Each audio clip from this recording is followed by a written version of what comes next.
Qué difícil que es esto, de dónde está parada la Argentina a nivel económico, es un tema para tesis, ¿no? Pero ¿cuántos frentes abiertos hay? ¿El dólar alto, la negociación con el Fondo Monetario, precios congelados? Sí, y todo gira en torno también a las elecciones, ¿no? Claro. Porque la expectativa está en qué ocurrirá luego de las elecciones legislativas, a las que estamos a unas semanas nada más. Mientras tanto, la expectativa de hoy también va a estar centrada en qué va a ocurrir con el dólar blue, que cerró la semana anterior en un récord de 195, y eso lleva a que la brecha cambiaria supere el 90%. Bueno, vamos a sumar a esta conversación a Gabriel Rubinstein, economista. Y es difícil porque es un abanico de cuestiones que tenemos para conversar. Gabriel, ante todo, buen día. Quería preguntarte si hay que hacer un ranking, ¿no?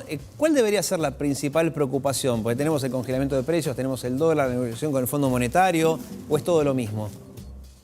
No, no es todo lo mismo. Digamos, la primera cuestión o la más importante es tener un ordenamiento macroeconómico. En tal sentido, el acuerdo con el fondo aparece como aquella cosa que puede vehiculizar un ordenamiento macroeconómico donde se fijen las pautas tanto digamos, de lo que tenga que ver con el dólar como lo que tenga que ver con la situación fiscal, la emisión monetaria, etcétera. Y ahí las cosas se pueden causar. Hasta que no haya un acuerdo firmado con el fondo que de alguna manera refleje el compromiso del gobierno para una cierta estabilidad macroeconómica, todo va a ser bastante caótico, porque además porque justamente no se sabe para dónde quiere rumbear el gobierno, porque un día va para un lado, otro día para el otro, y se desdice, se contradice, claro. Y es un poco caótica la situación en estos momentos. Gabriel, buen día. Te quería preguntar, ¿cuál es la importancia de la cotización del dólar blue? ¿Es para preocuparse? ¿No es para preocuparse? ¿Qué incidencia tiene en la economía hoy por hoy? Y obvio que es para preocuparse porque el dólar blue, el dólar contado con liquidación, el dólar MEP, es finalmente el producto de la decisión de muchísima gente que prefiere ahorrar en dólares y está dispuesto a pagar un dólar que prácticamente es el doble del oficial. Disculpa, prácticamente es el doble del oficial y la gente lo paga igual.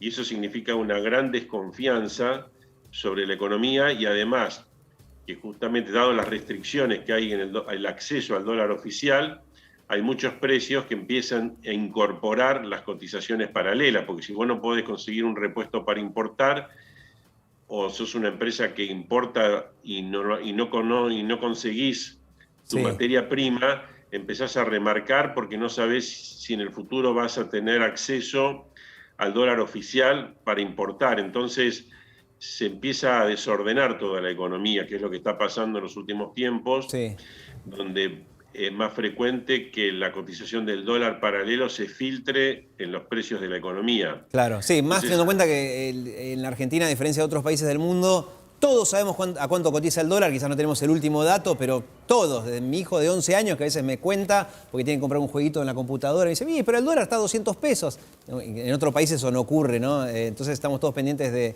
del blue. Me quedé pensando una cosa, Gabriel. Al comienzo habías dicho que gran parte de todo esto se podría terminar de ordenar si llegamos a un acuerdo con el Fondo Monetario. Siempre, por supuesto, es importante que sea un buen acuerdo, pero algunos ya están viendo el tiempo que se puede llegar a tardar en llegar a un buen acuerdo, porque también que se tarde tanto también genera intranquilidad, ¿no? Entonces, ¿cómo se puede manejar esa cuestión de un buen acuerdo, pero tampoco esperar tanto tiempo? El acuerdo con el fondo se pudo haber hecho hace 2 años, hace 1 año, hace 6 meses, y siguen dilatando. Este gobierno se caracteriza por dilatar las cosas en vez de solucionarlas y encararlas. Entonces, digamos, podremos decir que la fecha límite es en marzo, porque en marzo se va a definir si entramos en default con el Club de París y después con el propio Fondo Monetario. Sí. Lo lógico sería que ya hubiera habido acuerdo, o ahora que están las elecciones, bueno, apenas terminan las elecciones se pongan las pilas y termine el acuerdo, porque si finalmente va a haber acuerdo, la demora no tiene ningún sentido. Claro. Y si no hay acuerdo, bueno, esperemos brechas que se puedan duplicar. O sea, si no llega a haber acuerdo, no descartaría que el dólar se vaya a 300 pesos en cualquier momento, porque sería una cosa muy caótica, adicional, si el gobierno decide defaultear al FMI, ¿no?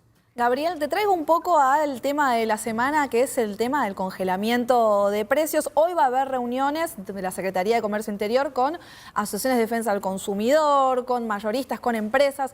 ¿Cómo ves esa situación luego de que finalice el congelamiento de precios? ¿Se van a ajustar los valores de un momento para el otro? ¿Cómo se vuelve luego de eso?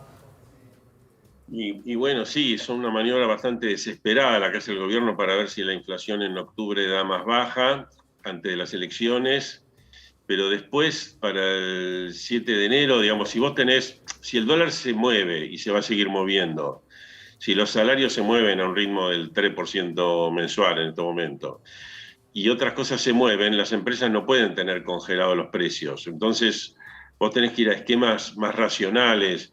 Incluso podés tener conversaciones con las empresas dentro de lo que era el programa de precios cuidados para tratar de, digamos, de que los traspasos a precios sean los que los costos más o menos se están indicando y tener un tipo de conversación con las empresas sobre los temas.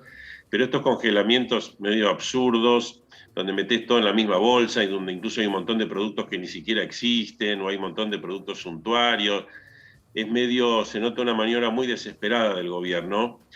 Y bueno, esperemos que sea solamente ahora para las elecciones y después la mezcla de emitir mucho dinero y tratar de reprimir los efectos, sean en los precios o en el dólar, es una receta muy desesperada, revela una gran debilidad y cuanto antes se salga de un esquema tan complicado, tan riesgoso, que nos pone con riesgo de colapsos incluso, cuanto antes salgan de este esquema, mejor será, ¿no? Clarísimo, Gabriel. Gracias por tu tiempo, muy amable. Bueno, gracias a ustedes. Bueno, y también le digo gracias a Belén y a Gonza, me sentí muy contenido en el día de hoy, en el comienzo de semana, eso es clave, así que nos encontramos mañana, así a las 8 de la mañana, porque ya está entre nosotros Ignacio Martín.